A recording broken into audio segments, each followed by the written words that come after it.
غرض کافی گفت و شنید کے بعد بادشاہ نے انہیں اجازت دے دی کہ وہ حضرت عیسیٰ علیہ السلام کو گرفتار کر کے شاہی دربار میں پیش کریں۔ بنی اسرائیل کے سردار، فقیہ اور کاہن اس فرمان سے بہت مسرور ہوئے اور فخر اور مباحات کے ساتھ ایک دوسرے کو مبارکباد دینے لگے۔ آپس میں طے پایا کہ نہایت رازداری کے ساتھ اس خاص موقع کا انتظار کیا جائے کہ جب وہ خلوت اور تنہائی میں ہوں تو انہیں اس طرح گرفتار کیا جائے کہ عوام کو خبر نہ ہونے پائے۔ ایک طرف یہود حضرت عیسیٰ کے قتل کی سازش میں مصروف تھے تو دوسری جانب اللہ تعالیٰ اپنے محبوب بندے کے ساتھ تھا۔ قرآن کریم میں ارشاد باری تعالیٰ ہے، اور انہوں نے خفیہ تدبیر کی اور اللہ نے بھی خفیہ تدبیر فرمائی، اور اللہ بہترین خفیہ تدبیر کرنے والوں میں سے ہے۔ اس وقت اللہ نے فرمایا کہ عیسیٰ، میں تمہاری دنیا میں رہنے کی مدت پوری کر کے تمہیں اپنی طرف اٹھا لوں گا اور تمہیں کافروں کی صحبت سے پاک کر دوں گا۔ حضرت عیسیٰ علیہ السلام کو یہود کی سازشوں کا علم ہوا تو انہوں نے اپنے حواریوں کو ایک جگہ جمع کیا اور ان سے فرمایا کہ بنی اسرائیل کے سرداروں اور کاہنوں کی معاندانہ سرگرمیاں تم سے پوشیدہ نہیں ہیں۔ اب وقت کی نزاکت اور کڑی آزمائش اور امتحان کی گھڑی تقاضا کرتی ہے کہ میں تم سے سوال کروں کہ تم میں وہ افراد کون ہیں جو اس کفر اور انکار کے سیلاب کے سامنے سینہ سپر ہو کر خدا کے دین کے ناصر اور مددگار بنیں گے۔ حضرت عیسیٰ کا یہ ارشاد مبارک سن کر سب نے جوش و خروش اور صداقت ایمانی کے ساتھ جواب دیا، ہم اللہ کے طرفدار اور آپ کے مددگار ہیں۔ ہم اللہ پر ایمان لائے اور اب گواہ ہیں کہ ہم فرما بردار ہیں۔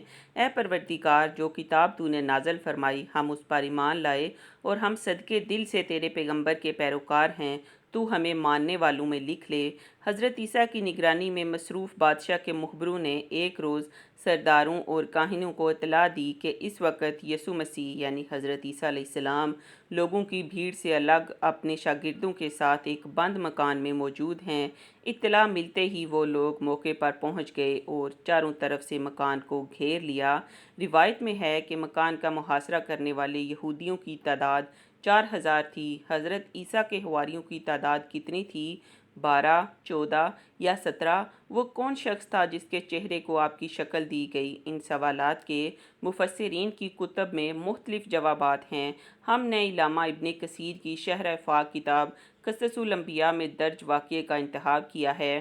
حضرت ابن عباس رضی اللہ سے مروی ہے کہ جب اللہ نے آپ کو اپنے پاس بلانا چاہا تو آپ اپنے ساتھیوں کے ساتھ گھر آئے۔ آپ کے ساتھ 12 حواری تھے۔ آپ نے فرمایا کہ تم میں سے کون ہے جسے میری شکل دے دی جائے اور پھر وہ میرے بدلے قتل کر دیا جائے تو وہ جنت میں میرے درجے میں میرے ساتھ ہوگا؟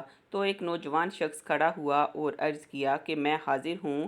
آپ نے اسے بٹھایا اور پھر پوچھا، لیکن پھر وہی شخص کھڑا ہوا اور عرض کیا کہ میں حاضر ہوں۔ آپ نے فرمایا کہ ہاں، آپ ہی وہ ہیں۔ تو پھر اس جوان کی شکل حضرت عیسیٰ جیسی ہو گئی۔ آپ نے اسے اپنا کرتا اور عمامہ عطا فرمایا۔ عیسیٰ علیہ السلام گھر کے روشن دان سے آسمان پر اٹھا لیے گئے۔ یہود نے آپ کی شبیہ یعنی آپ کے مشابہ شخص کو پکڑ کر سولی پر چڑھا دیا، جو 7 روز تک سولی پر رہا۔ قرآن کریم میں ارشاد باری تعالیٰ ہے، اور یہ کہنے لگے کہ ہم نے مریم کے بیٹے حضرت عیسیٰ مسیح کو جو اللہ کے پیغمبر تھے قتل کر دیا ہے۔ حالانکہ نہ تو انہوں نے عیسیٰ کو قتل کیا اور نہ ہی سولی پر چڑھایا، بلکہ ان کے لیے ان کو عیسیٰ کا مشابہ بنا دیا گیا تھا۔ جو لوگ ان کے بارے میں اختلاف کرتے ہیں وہ ان کے حال سے شک میں پڑے ہوئے ہیں اور پیروی زن کے سوا انہیں اس کا مطلق علم نہیں، اور انہوں نے عیسیٰ کو یقیناً قتل نہیں کیا بلکہ اللہ نے ان کو اپنی طرف اٹھا لیا، اور اللہ غالب اور حکمت والا ہے۔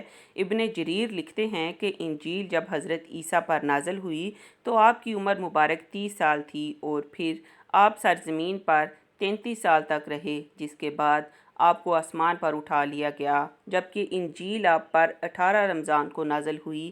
علامہ ابن سعد لکھتے ہیں کہ حضرت ابن عباس رضی اللہ سے مروی ہے کہ حضرت موسیٰ علیہ السلام اور حضرت عیسیٰ علیہ السلام کے درمیان 1900 سال گزرے۔ ان دونوں پیغمبروں کے درمیانی عہد میں بنی اسرائیل میں 1000 پیغمبر مبعوث ہوئے۔ اس کے علاوہ حضرت عیسیٰ علیہ السلام کی ولادت اور رسول اللہ صلی اللہ علیہ وآلہ وسلم کے درمیان 569 سال کا فاصلہ ہے۔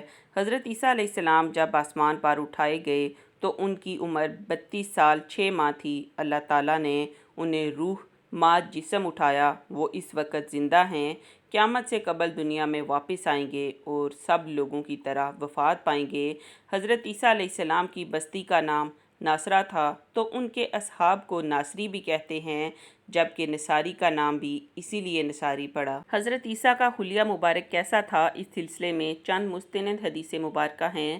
نبی کریم صلی اللہ علیہ وآلہ وسلم نے فرمایا، شب معراج میں نے عیسیٰ علیہ السلام کو بھی دیکھا تھا، درمیانہ قد، میانہ جسم، رنگ سرخی مائل اور سفیدی لیے ہوئے، اور سر کے بال سیدھے تھے۔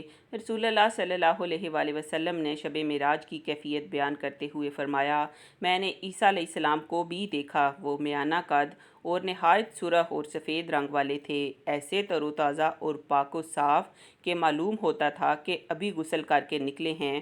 حضرت عبداللہ بن عمر سے مروی ہے کہ رسول اللہ صلی اللہ علیہ وآلہ وسلم نے فرمایا، رات مجھے کعبے کے پاس خواب میں دکھایا گیا کہ ایک گندمی رنگ کے بہت خوبصورت آدمی تھے، ان کے لمبے خوبصورت بال تھے، انہوں نے کنگھا کیا ہوا تھا اور ان سے پانی ٹپک رہا تھا، وہ دو آدمیوں کے سہارے بیت اللہ کا طواف کر رہے تھے۔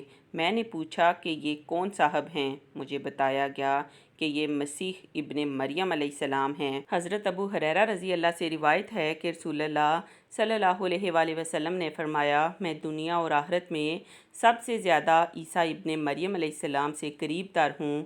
میرے اور حضرت عیسیٰ علیہ السلام کے درمیان کوئی نبی نہیں، تمام نبی آپس میں پدری بھائی ہیں۔